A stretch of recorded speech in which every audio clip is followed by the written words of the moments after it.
All right, let's get into module 6.1, growing your network manually. First, let's look at where are we in the universe of organic LinkedIn acquisition. You've done your positioning, you've done a profile optimization, and now we have to get to work and grow the network, comment on others' content, and publishing great content. And now we're going to cover the growing of our network. So what will we cover in this module? We'll cover a little bit of context. We have to discuss what we are doing here. We also have to briefly cover why we are adding new people into our network.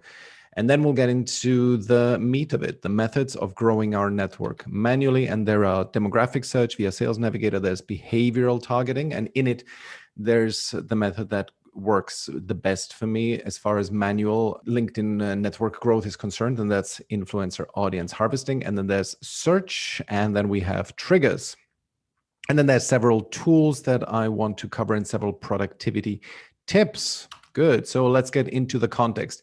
So ultimately, of course, you want to automate this activity and grow your audience at scale. I am now rather rarely adding people manually. It happens if somebody comments on my content and I just quickly add them. That's fine, but I don't get the bulk of my new contacts in manually. I do most of it via WeConnect, and we'll cover that in the next section. But in the beginning, it's better to keep things manual. And that's because, first of all, we want to keep things simple.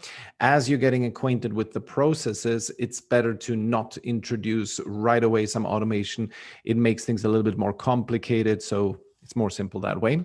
And then also manual connecting tends to get better results. The connection rate and response rate are better. And that's why you're going to have more success experiences. So for that reason, we're keeping things manual. And it's also good to keep these techniques that we will be covering in this module as part of your arsenal for the occasional ad hoc organic ad, as I just mentioned. So let's cover why you should deliberately grow your network. There's two main reasons.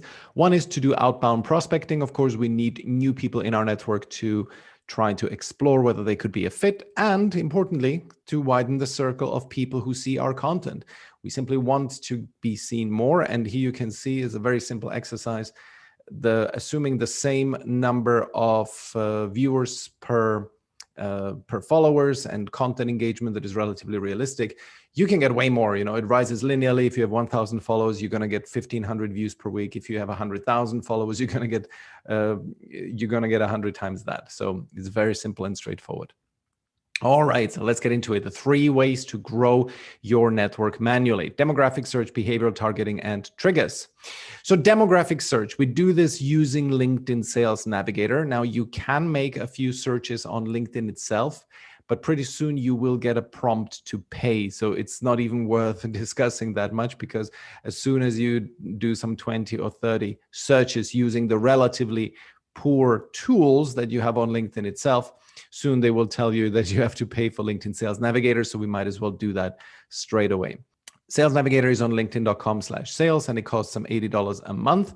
And it allows you to find people based on job title, industry, company size, and many other parameters. Now, again, as I mentioned, you shouldn't spend too much time doing this one manually. The next one, behavioral targeting, is worthwhile continuing doing, but Sales Navigator, there's not really a good reason to not do this using automation. So it's best to automate, but it's still worthwhile to go through it once here, and just so that you can see how it works. So Sales Navigator best practices. Before I'm going to do a live demo, I just want to quickly cover these points first. We need to pluck the lowest hanging fruit first. So we will first go through your existing first degree network in search for the right demographic, and we're going to start conversation. So I actually recommend you, before you start adding new people, just use Sales Navigator to access your first degree connections, those who are relevant in your target audience, and start having the conversations with them. So go into module 7, outbound prospecting, to get started with that. Moving on to second degree connections, please take advantage of any existing network you may have, for example, from your uni, past employers, and professional groups, and connect with them in this way. So you can say something like, "Hi, name, I see we're both alumni of X university. Would be great to connect." And that's enough. Most people will get a pretty high response rate with that. Once you've exhausted your existing network, then I recommend you do general second degree connection searches with who don't have some kind of a connection to you. be that university or ex-employer, and you will be busy enough with that for several weeks. And then you can go to all remaining searches, third degree, but usually second degree results will keep growing as you are expanding your network. So the more people you have in your network, the more second degree results you'll have. You may actually never need third degree network. Good. So let's now get into the demo. This is the home of Sales Navigator. And here in Sales Navigator, I've just prepared a search that is one of the searches that I use. And it's pretty straightforward, very simple. I only look in Canada, UAE, UK, and the US. I actually might want to add South Africa. I have 2 clients after all in South Africa. So we can update that. And then relationship, second degree connections, and self-employed. By the way, what is really good, I don't use it anymore very much, but I actually should. Removed saved leads from search. That is actually quite useful because this is what it does. For example, when you go through the search manually, when you go through the Sales Navigator manually, i.e. you are not using any automation tools, and you see, for example, oh, this guy, Mike, he's not suitable. I spoke to him on Facebook and he just doesn't want to be contacted and so on. What I do in this case is to click save.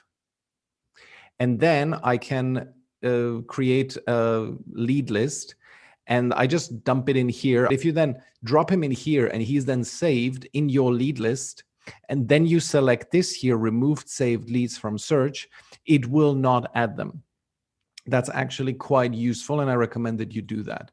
So that's that, removed saved leads. And you can see this is a good list, 45,000 results. And by the way, here, I would always use this one because these are the people who posted on LinkedIn in the past 30 days. This tells you that they are reasonably active on LinkedIn, and that means that they will be much more responsive. So I always would use this as a search filter. If you wanted to connect with people manually here, so you just click on these 3 dots, you click connect, and then you enter a personal message and you send the invitation, and then you enter their name into your tracker. In this case, I cannot do this now because I just noticed that LinkedIn is punishing me and I need to enter their email address. This is not a problem. This can happen. It can be temporary or it can be permanent. I don't mind currently because I'm getting so much value out of automation. I don't use Sales Navigator on a one-on-one basis. So I don't use it in this particular way. You will not have this very likely or only very occasionally. So don't worry if that happens. It will happen relatively infrequently. But in your case, what you would see here is the name, you would have the personal message, and then you can send the invitation. Okay, so this is what you will be doing on Sales Navigator. This was essentially only a browse version, right? So meaning I only selected a couple of parameters and now the search has come out.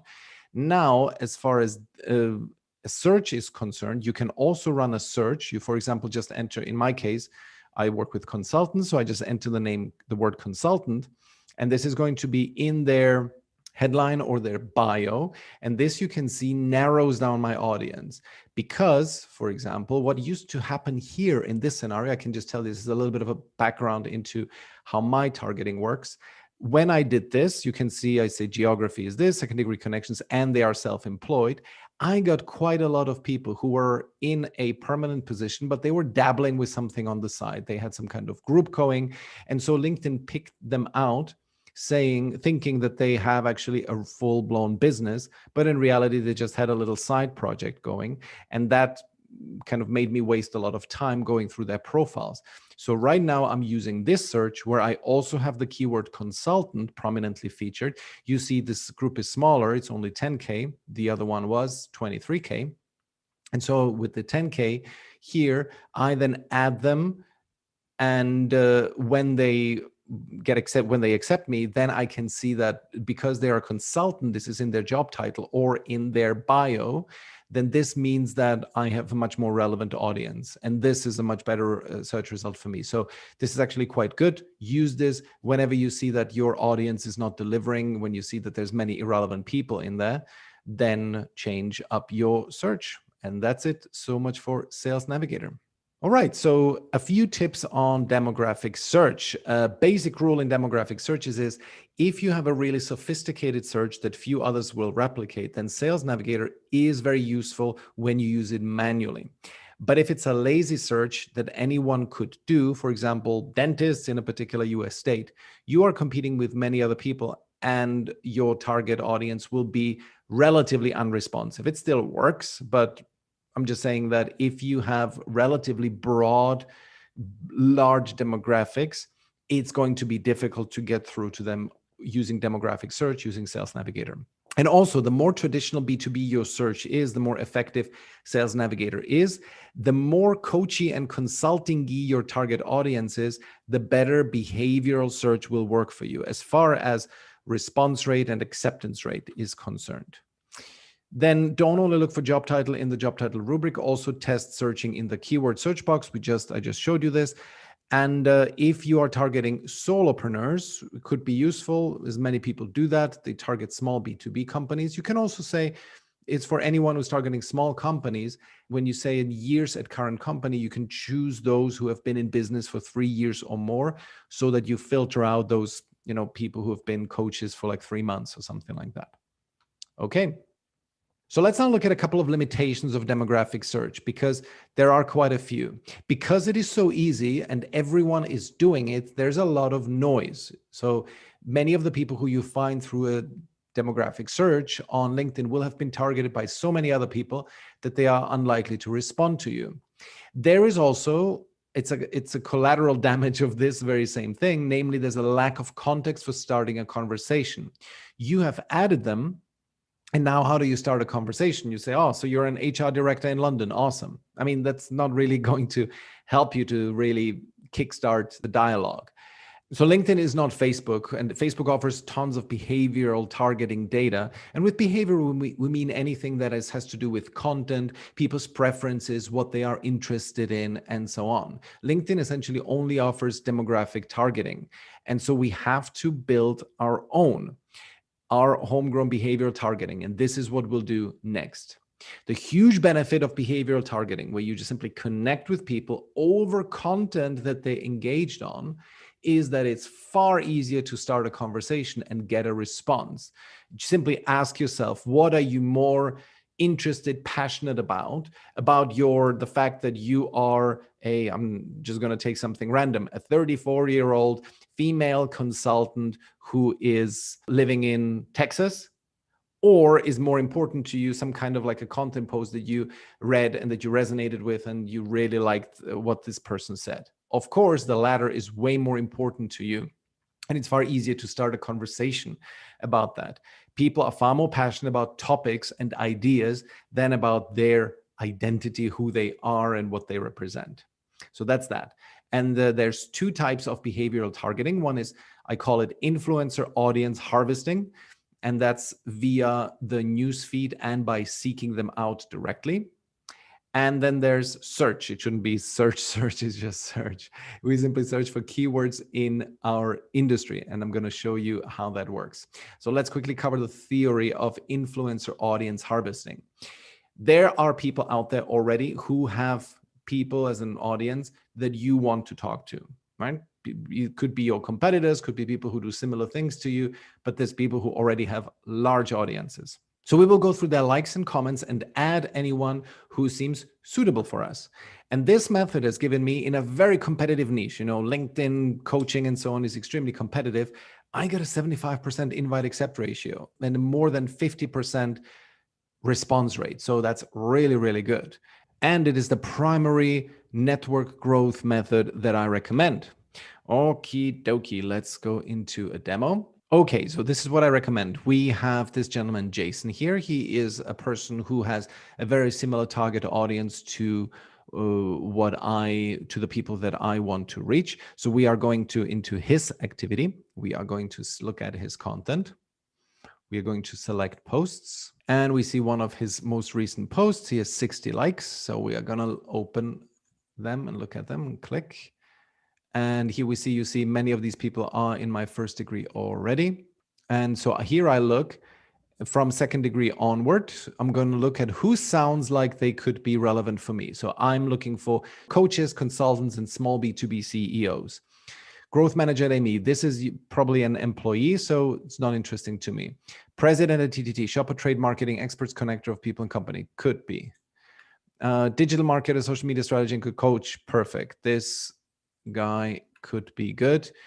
Karim, I already had interactions with him. I help startup founders hold the attention of investors. That's good. Martin Barnes, and so on. That's it. I'm not going to go into much more. You can see how this works. And then with these people, I'm going to assume that he's in my target audience. I mean, I could theoretically look through him, but I'm not going to spend the time now. I'm going to assume that he is good for me. And I'm going to simply go to more, then simply connect, send them a connect message, and you're done. Now, one last important point on influencer audience harvesting. You don't have to go for the Richard Bransons and the Bill Gateses of the world. They tend to have an audience that is far too broad. It's much better to go towards niche influencers, people who have a regular content production, let's say once a day, and they are very active on LinkedIn as well, and they get maybe some anywhere from 20 to 100 likes per post. Okay, so that's how it works the best for influencer audience harvesting. Okay, let's now look at behavioral searches. What are behavioral searches? It's essentially the same method where we are looking for specific keywords. We look for keywords in posts. So let me just show you this. We will cover, for example, the topic of demand gen. That's just something that in my target audience people are interested in. And we just search for demand gen. And we then go into posts. And then in posts, we can do the same thing, right? So here we can see this lady has written about demand gen. So we can again look at that post and see who are the people liking and engaging with her content. And we would do the same thing as we did with Jason.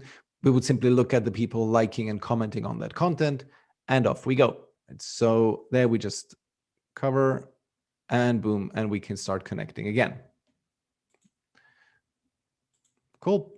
A couple of different points about behavioral searches. What can you be searching for? So for example, general keyword in your industry. In mine, that would be things like lead generation or demand gen, B2B marketing, LinkedIn content, social selling, and so on. So those are general keywords that are relevant in your industry. Then you can also look for controversial topics. People will be more engaged about them. They will be more passionate about them.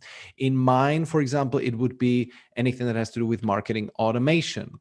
You can search for LinkedIn spam or fake gurus and similar things. And then also emotional terms that your audience is likely to use. In my case, that would be when they say they're frustrated about something or they're struggling or anything that has to do with the word authentic. That tends to be very popular. So if you have a hard time finding emotional terms, you can also use thesaurus and just broaden the search in this way. But honestly, with what you have here, general keywords, controversial topics, emotional terms, you have Sales Navigator, you have behavioral, influencer audience harvesting. There's a lot that you can do here. And then finally, let's cover triggers. We look at people who have looked at our profiles, and then we also look at people who liked and commented on our content. So let's cover that quickly. You can see the people who have engaged with you here. Those are who viewed your profile. Here we go. So now I could simply say connect. And also similarly with your own content, it's exactly the same thing. You just look at your own content under see all activity. You look for posts, and then you look at who likes the content. Is there anyone who's second degree? Nope, no one is second degree. You would simply look at who is second degree from you and then just add them. Cool. Okay, let's get back into the presentation. Okay, let's quickly cover custom connect message or LinkedIn default. So what kind of custom connect message should you use? Either something highly personalized like on the left, or the LinkedIn standard connection message that says, hi, John, I'd like to join your LinkedIn network. Honestly, the verdict is still out. You have to experiment. What I've seen works the best in my market, and I would encourage you to include that, is to have something that is friendly, positive, but it's always the same thing. You only swap out the name. So, and what I tend to use is to say something like, "Hi, John, from one solopreneur to the other, would be great to connect." And then I include smiley, but like a typed out smiley face, the classic, the standard SMS one, not an emoji. And that's it. And that tends to work pretty well for me. I get easily a 40-50% accept rate with that. I recommend you do something similar. You can also be very customized. You just reference something that they said. That is one way. It just takes a long time to do that. And I think over time, I've learned for myself to not do this. And then you can also experiment with just clicking connect and see how that works. I would still track it, especially in the beginning, but this is how I would do it. Cool. Now let's look at the tools at our disposal. There's 2 productivity tools as part of the Alpha Lead Academy experience, is the Power Activities Tracker and the Swipe File. Let's cover them quickly. The Power Activities Tracker, first of all, you can look at the details of it in module 4.3, the Alpha Lead Academy specific tools. It's your CRM. Right? It is essentially the place where you are tracking your entire world of leads, people who have connected with you, and where you can track how far you got with them into the funnel. It also helps you to keeping track of your invite accept rate. And so how to use, you just go to that link. You will find it in that relevant module. You click File in Google Docs and make a copy, and where you create your own copy, and that will then be your Power Activities Trackers. Whenever we are referring to the tracker on the calls, this is what we mean. So this is what I will be referencing as the tracker. And then there's a Swipe File with outreach messages. It's also very straightforward. You just simply have a list of potential messages that you can send in terms for connecting with people. Just go to that document. That document is below this video. You can find it there. You can find it by the word of Swipe File with outreach messages. Click File, make a copy. And also, let me know what messages work for you. This will benefit the entire community. If you come up with a killer connection message, please share it. My best connection message of them all was in behavioral targeting. When I was doing influencer audience harvesting, the following message worked the best for me. And that is, "Hi name, I see we're both fans of influencer name and his or her content. Would be great to connect. Smiley." That thing has given me, I think at some point I had an 80% acceptance rate. Cool. And now a few tips and tools for maximum productivity. Now let's look at the workflow for Sales Navigator.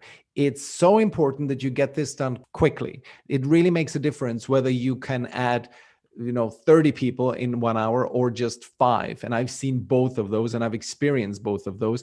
The volume of people that you add really, really matters. So as you know, I've already covered this in another module, but I strongly recommend you to work with 2 screens. You have the monitor at eye level and the laptop slightly below it. And on the monitor, you have LinkedIn and Sales Navigator open. And on the screen below, it's usually going to be your laptop, there's going to be the tracker open and the Swipe File with the invitation text. And then this is what the top looks like. So these are your 2 tabs, LinkedIn Main and the Sales Navigator. And then you have at the bottom, the Power Activities Tracker and the Swipe File. Okay, so this is your setup. And then you go through these steps. At the beginning, you just in screen 4, you copy the message. Then you go to screen 2 here, Sales Navigator. You click the 3 dots and click Connect. Then you type in the message, you send the invitation. And then on screen 1, you go into LinkedIn and you type that person's name. It's fastest, and I've tested this. It's fastest if you actually quickly memorize the name here in number 2, and then go into number 1, and then look at their profile, because they will then see that you've actually looked at their profile. And with that, you will get a higher connection rate. Okay. So that is the step 2. And then step 3, in screen 3 here in the tracker, you enter the name of the person, and you're done, and you repeat at step 1. Cool. So that is the workflow. Workflow for behavioral targeting. I already showed you this. It's really key that when you click on the person's likers, then you holding down the control or command button on your keyboard, you click on everyone who appears suitable. The reason why I want you to hold down the control button is because then you don't, when you click on them, you don't automatically go into that screen, right? So that way you can stay in that same screen as you can see here, but the people who you click on will then appear in new tabs. And then you can, once you've done that, you can then go through them individually. And if they are not suitable, just close that window. And if they are suitable, you connect with them. This is the connection phrase. Hi, name. I see we're both fans of influencer and his content. Would be great to connect on here.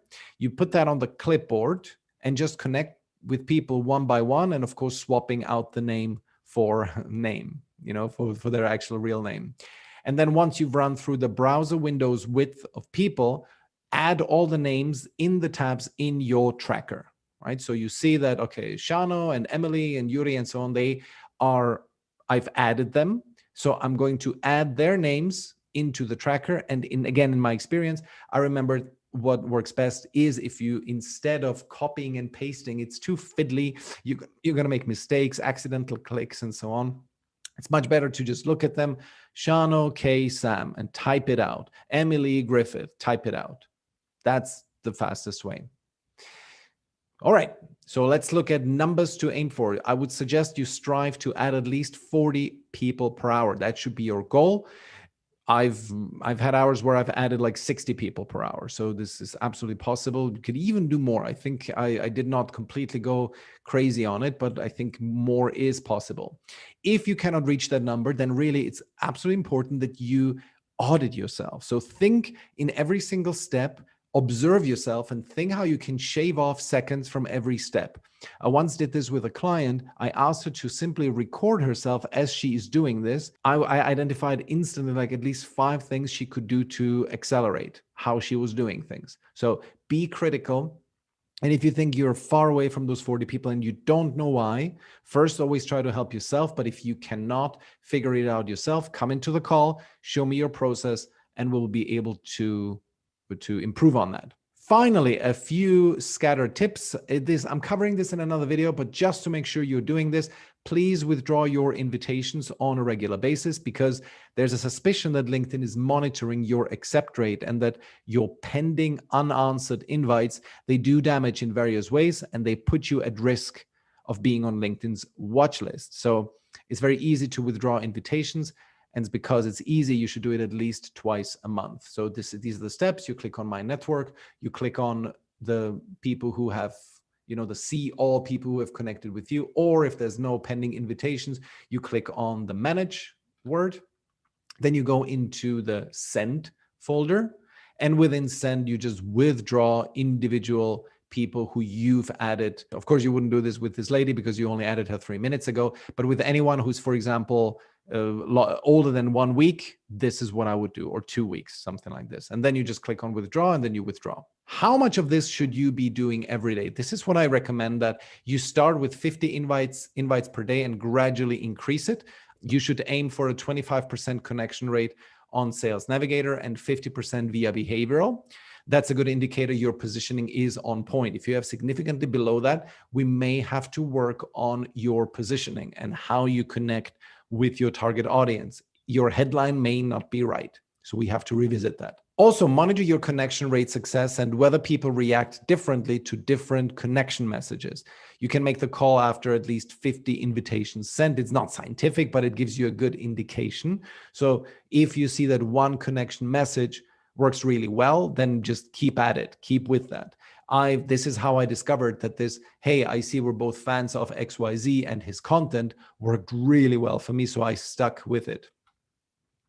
The biggest bottleneck will not be in adding of new people, but the conversations you start and engage in. So I would suggest also don't focus too much on network growth. That's why I said you should harvest your first degree network, your existing network first, before you get into adding new people. This generally, you not having enough people to talk to, will not be the biggest bottleneck. Believe me on this. So it's much more important that you get into the conversations with people. And then it's also linear. The more you do, the more clients you will get.